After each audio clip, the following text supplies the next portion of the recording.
বিসমিল্লাহির রহমানির রহিম। আজ আমরা মাধ্যমিক শ্রেণীর পদার্থবিজ্ঞান অংশে কাজ, ক্ষমতা ও শক্তি অধ্যায়ে পূর্বের ক্লাসের ধারাবাহিকতায় এখন ক্ষমতা কি এবং এর পরবর্তী অংশগুলো নিয়ে ইনশাআল্লাহ আলোচনা করব। আমাদের দৈনন্দিন জীবনে ক্ষমতা শব্দটির সাথে আমাদের ব্যবহার অনেক রকম ভাবে আছে, কিন্তু পদার্থবিজ্ঞানে এই ক্ষমতা একটি সুনির্দিষ্ট অর্থে ব্যবহার করা হয়। সেই সুনির্দিষ্ট অর্থটা হলো যে একক সময়ে কৃত কাজকে ক্ষমতা বলে। যদি আমরা একক সময়ে কাজ করি তাহলে সেই সময়ে যে কাজটা হবে, অর্থাৎ প্রতি সেকেন্ডে যে পরিমাণ কাজ হয়, সেই কাজকে বলা হয় এর ক্ষমতা। ঠিক আছে?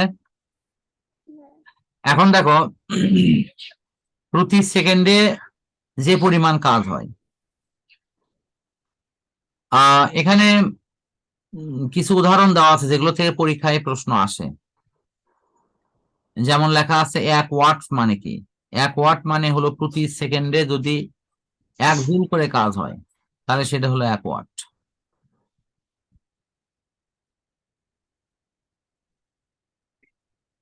আমি দেখো, এখানে যদি 100 ওয়াট বলা হয় তাহলে প্রতি সেকেন্ডে তোমার কাজ হবে হলো 100 জুল, অর্থাৎ প্রতি সেকেন্ডে 100 ওয়াট করে শক্তি সে ব্যয় করছে। আমরা দেশে বিদ্যুৎ কেন্দ্রের যেটা দেখি সেটা হলো মেগাওয়াট। মেগাওয়াট শব্দের অর্থ হচ্ছে যে এটাকে 10⁻⁶ দ্বারা গুণ করতে হয়। এটা কিন্তু নৈবেত্তিকে আসে। মেগা মানে 10⁻⁶। ওই যে তুমি ফিজিক্সের প্রথম অধ্যায়ে দেখো মেগা, গিগা, টেরা, পেটা, এক্সা আছে না এগুলো? আচ্ছা, ডেসি, সেন্টি, মিলি। ওই যে প্রথম অধ্যায়ে আছে ডেসি, সেন্টি, মিলি, মাইক্রো, ন্যানো, পিকো, ফেমটো, অ্যাটো। তারপরে তোমার মেগা, গিগা, টেরা, পেটা, এক্সা এগুলো পড়া আছে তো? প্রথম অধ্যায় পড়িনি তো, সেটা দেখিনি। পড়নি?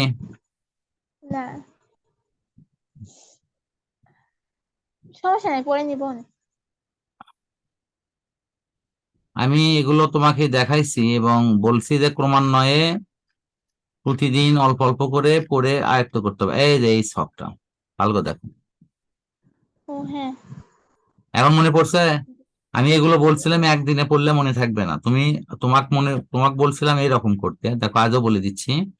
সেটা হলো এই যে এখান থেকে হেক্টো, ডেকা, হেক্টো, কিলো, মেগা, গিগা, টেরা, পেটা, এক্সা, এই সিরিয়ালটাকে মুখস্থ করবা।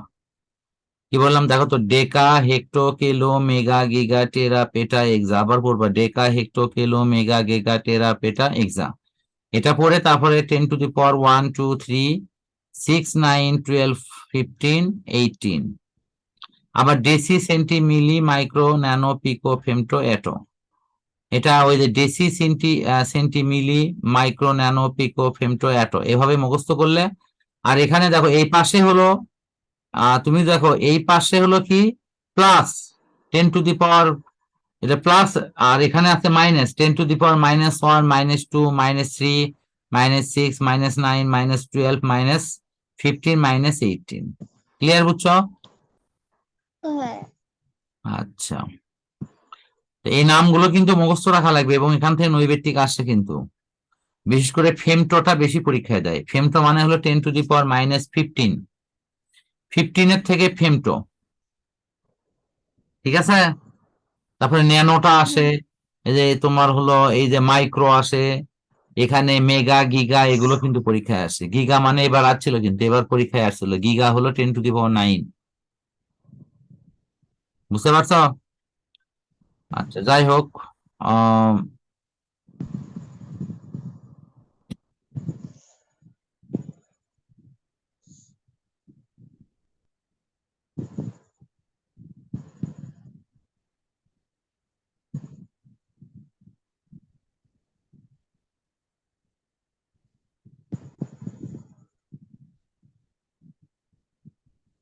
এখন দেখো, আমাদের এরপরের পড়া হলো কর্মদক্ষতা।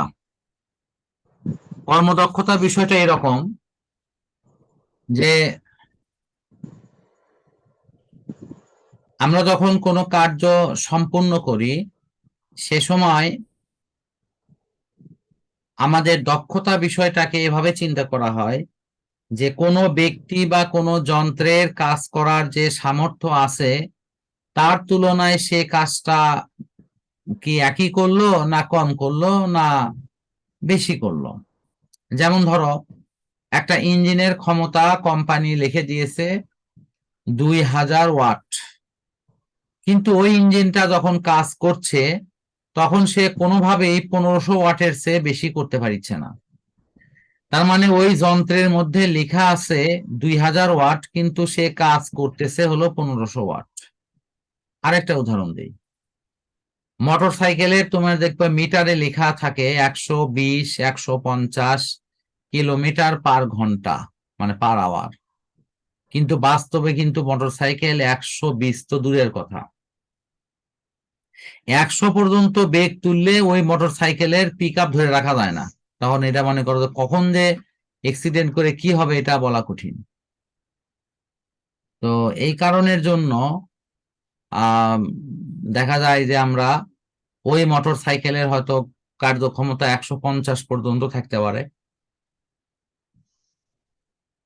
কিন্তু মোটর সাইকেল চালনা করার সময় দেখা যায় ও ম্যাক্সিমাম চালক 50-এর আশেপাশে চালায়, অর্থাৎ 50-60, বা যারা হয়তো উঠতি বয়সের ছেলে পেলে আছে তারা হয়তো অনেক সময় ডিগবাজি দিয়ে বেশি গতিতে চালাতে গিয়ে তারা অনেক সময় মারাত্মক দুর্ঘটনার শিকার হয়, এবং সেই সন্তানগুলো নিজেরা নিজেদের জীবনকে হুমকির মুখে ফেলে এবং তার সাথে তার পরিবারকেও কিন্তু তারা কষ্ট দেয় আর কি, মা বাবার কষ্টের কারণ হয়ে দাঁড়ায়। তাহলে আমরা একটা জিনিস বুঝতে পারলাম যে কোনো যন্ত্রের তার আসল যে ক্ষমতা সেটা সে আসলে চাইলেও ব্যবহার করতে পারে না। বুঝতে পারছো কি কথাটা? হ্যাঁ। তাহলে এই যে কৃত কাজ আর প্রদত্ত, এই দুটার মধ্যে পার্থক্য তাহলে তুমি সবসময় মনে করবা প্রদত্ত শক্তিটা বড় হবে আর কাজের পরিমাণটা হবে ছোট। বুঝতে পারছো? প্রদত্ত শক্তি হবে বড় আর কাজের পরিমাণ হবে ছোট। কেন? কারণ তুমি যে শক্তিটা দিচ্ছ সেখান থেকে কিছু শক্তি অপচয় হচ্ছে, অপচয় হওয়ার পর বাকি যেটা থাকতেছে ওটা কাজে লাগছে। সাপোজ আমি যদি এই অঙ্কটা তোমাকে মনে করে করতে বলি, মনে করো তোমাকে দেওয়া হয়েছে 1000 একক শক্তি দেওয়া হয়েছে, এর মধ্যে তোমার অপচয় হয়েছে 200, আর তাহলে 1000-এর মধ্যে তোমার হলো 800 কাজে লাগছে, তাহলে 100 মানে শতকরা কত লাগছে? তাহলে এখানে তুমি 100 লিখে পার্সেন্টেজ করো। 100 লাগে পার্সেন্টে মানে হ্যাঁ, পার্সেন্টেজ করলে তাহলে শতকরা হয়ে যাচ্ছে। তাহলে দেখো এটা ক্যালকুলেশন করে দেখো 80% হবে অ্যান্সার। কত পার্সেন্ট? 80। 80%। মানে 100-র মধ্যে, মানে 1000-এর মধ্যে 800, একে কত 100 কত, তুমি ক্যালকুলেশন করে দেখো 80% হবে। তার মানে আমি ধরে নিচ্ছি ওই যন্ত্রে যদি আমি 100 একক শক্তি দেই তাহলে তার 80 ভাগ কাজ করবে আর বাকিটা কাজ করবে না। কি বুঝতে পারছো? হ্যাঁ। আচ্ছা, তাহলে কর্মদক্ষতার বিষয়টা কিন্তু এরকম, এদের নিচে লেখা আছে, এবং নিচে দেখো একটা অঙ্কও করে দেওয়া আছে কিন্তু, এই যে একটা 1000 ওয়াটের একটি মোটর 15 সেকেন্ডে 10 কেজি ভরের বস্তুকে 10 মিটার উপরে তোলা হলে তার শক্তির অপচয় কত, কর্মদক্ষতা কত। তাহলে কাজের পরিমাণ হবে mgh, এখানে সূত্র লিখতে হবে কিন্তু, কাজের পরিমাণ হলো mgh,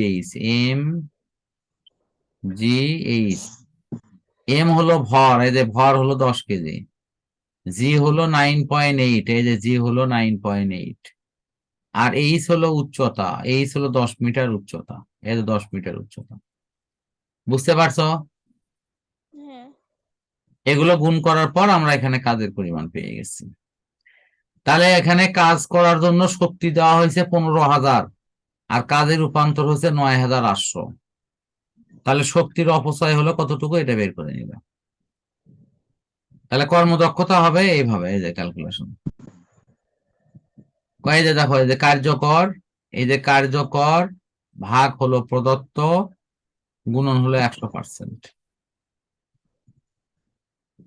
কি খুব কঠিন লাগলো? না। পারবে না? হ্যাঁ। আচ্ছা, তাহলে এই অধ্যায় শেষ। তো তাহলে আমরা এই অধ্যায় শেষ, এখন এর পরবর্তী অংশে গিয়ে আমরা দেখি, তোমার অঙ্ক দেখবো।